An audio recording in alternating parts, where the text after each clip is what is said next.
Welcome, friends, to another Mercy Moment Emery episode as we enter into the middle of March. I had some words in my heart I wanted to share to lift your soul, strengthen your spirit, and to encourage you in the journey of life. This episode is titled, When Life Does Not Look or Feel Good, Finding Faith That It All Works Together for Good.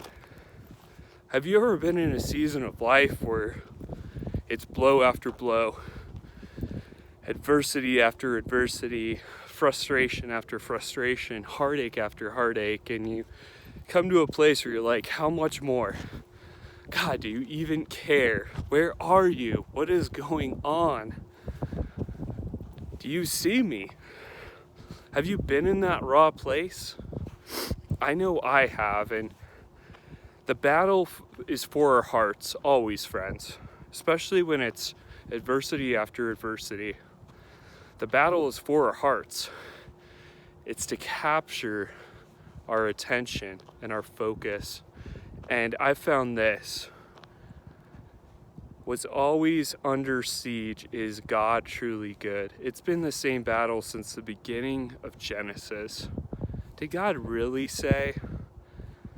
Satan's greatest attack is on the goodness of God, that we can truly trust him, that he is trustworthy, that what he says is true, that he is for us and not against us as his sons and daughters, that if he who did not spare his own son, but freely gave him up for us all, how much more will he give us all things, as Paul says in Romans 8.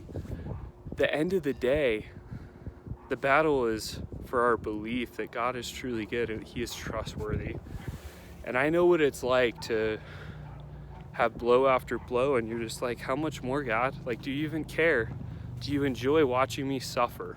That's a real question. And I think it's important to be honest with that. When life does not feel or look good, can we trust that he's working all things together for good, as Romans 8:28 says that, but we know that all things, no caveats or exceptions, work together for good for those who love God and are called according to his purpose. And when we know that we love God and are called according to his purpose, we can rest on solid ground that he will work all things with no caveats, no exceptions, no variations. And that can be tough, friends, when you're in the fire and everything around you looks like it's not good. To trust that he is working it somehow, some way together for good. Have you been in this place where your faith is under fire and you're in a test that just doesn't seem to end?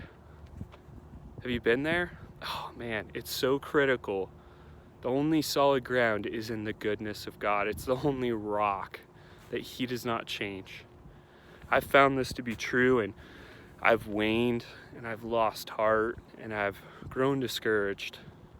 But I've found this, to get regrounded in the goodness of God, I need to be around the people of God. I need to be in fellowship with other saints. I need to get a perspective outside of myself that is fresh and renewed from others who have been through the fire, others who have been battle tested. I need those who are going through good seasons to remind me, to re-encourage me. And my question today is, do you have those people? Or have you gotten so isolated in your desolation and frustration and despair that you feel like you have no one? I want to encourage you today to fight to connect with other believers, because at the end of the day, following Jesus is not something that we can do alone. It's in the context of community. Jesus had the 12. Of the 12, he had the 3 close and the 1 closest.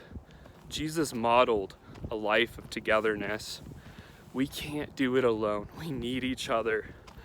And in a world that has just really sought to destroy connection and create suspicion, it is so important to get connected with other followers of Jesus, so that when life does not feel or look good, we can be encouraged that God is good and he works all things together for good.